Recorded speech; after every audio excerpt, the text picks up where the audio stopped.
আমার শক্তি ছিল আমি সৎ পথে থাকবো, ন্যায় পথে থাকবো, একটাই শক্তি। এই পর্যন্ত আসছি, আপনারা পারবেন না কেন?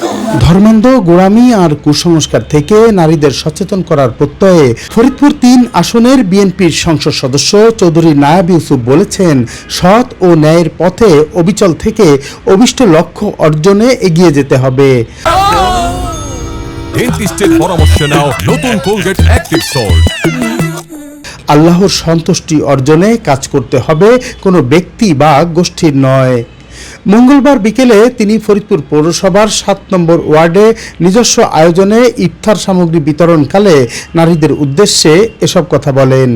এ সময় তিনি আরও বলেন, বোকা হয়ে থাকা চলবে না, বুদ্ধিমান হতে হবে, নারীদের অগ্রসর হতে হবে, ছেলে মেয়েদের সুশিক্ষায় শিক্ষিত করতে হবে। তিনি বলেন, নারী শিক্ষিত না হলে সন্তানও শিক্ষিত হবে না, তাই নারীকে ঘরবন্দি না থেকে কর্মোদ্যোগী হতে হবে, শিক্ষা অর্জন ও পৃথিবীকে জানতে হবে।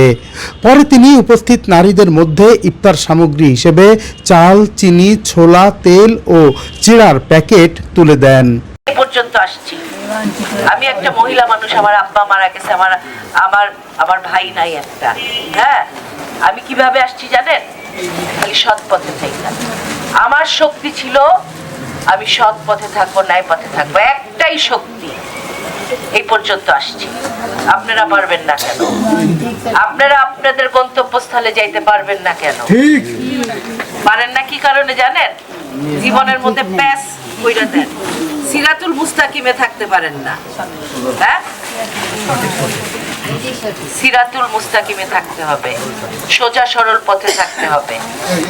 বোকা মানুষ কিন্তু পছন্দ করে না, তাই বোকা হইলে চলবে না, বুদ্ধিমান হইতে হবে, পড়াশোনা করতে হবে। আমরা যদি একটা না জানি, আমরা আরেকজনকে জিজ্ঞেস করব, কিন্তু তাকে জিজ্ঞেস করব যার পড়াশোনা আছে, যার জ্ঞান আছে।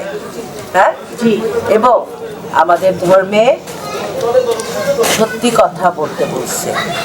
সিরাতুল, আলহামদুলিল্লাহ সূরায় সিরাতুল মুস্তাকিম পড়ছেন না?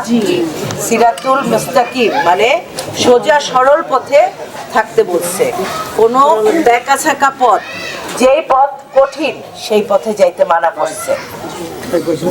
আমাদের সত্যি কথা বলতে বলছে, মানুষের উপকার করতে বলছে, মানুষের কষ্ট দিতে মানা করছে নাকি? আমি দোয়াটা চাই,